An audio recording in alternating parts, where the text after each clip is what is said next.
if we look at the customer experience, that is one of the things that we can measure. We can measure many, many different aspects of this. And if we can focus our data efforts on particular stages of the customer experience, we can actually solve lots of different problems. We can measure the result, but we can apply the outcome to many different types of data initiatives. So here's how you have to think about it. You know, we have to ground these programs so that we can start to say, here's the impact on our revenue. Here's the impact on our customer. Here's the impact on the experience. And this is just taking one example. It leverages product data and the customer on-site experience, but we need to make sure people understand what we're trying to do, that it's measurable, that it's linked to a very specific outcome, a business outcome. And what's happening is, you know, we're getting signals from lots of different systems. There's another slide I'm going to show you that talks about these different sources, and it's data exhaust. The data that comes out of one system is used for another system, is used for an input. And there's lots of signals in that data exhaust. And there's lots of noise in that data exhaust. So what we need to do is figure out what are those signals and what are they telling us? What are they indicating? How do we make a decision? How do we do remediation? And there's a bunch of ideas here. You can have, you know, something where a lot of people are coming to the website and then they're leaving, they're bouncing out. They're not buying our products. They're not even investigating the products. They're not registering. So what does that mean? That means that there's a number of possibilities. Either the path wasn't clear, the user was in the wrong place, they didn't understand the content, it didn't meet their needs. The navigation was misleading, you know, you didn't get the right results, etc. There's lots of different contributory factors here.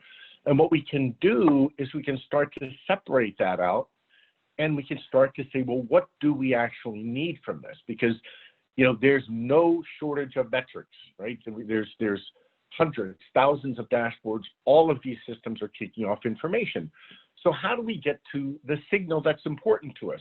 And again, this is the problem that people are trying to solve. They're saying, all right, well, you're going to do this data initiative, this data project. Well, how's it going to increase revenue? But if you're down in the weeds and you're working with, you know, modeling product content, or you're standing up a CRM, or you're trying to improve search, well, that's not directly going to show value, business value. That's not going to lead to increased revenue. So when you're in the weeds, it's hard to do that. But you can show scorecards of how you're working, how things are progressing. You can show data scorecards and quality scorecards. Now, the data and the content support a process. What are those processes that we're trying to enable? Those processes can be measured, and we can have process scorecards that tell us how well the data is supporting a process. Then, of course, the process is not, you know, giving us revenue right away.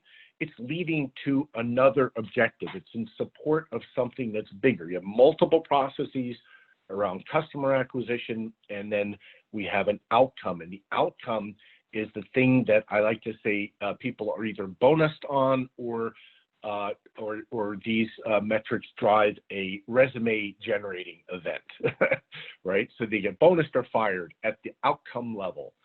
That's what's important to people. And then, of course, the objectives align with the strategy, and you need to have that linkage. Now, if you've been to my webinars, you've probably seen this slide before, but believe me, there's a lot to unpack in here. And with one industrial client, we've been working on this for 3 years. It takes a long time. It takes a while to get a handle on this. First, you have to have good data. Then you have to have the right processes. You have to have the right people at the table. You have to understand chains of trust when we're looking at processes, when we're trying to leverage our data in some way, shape, or form.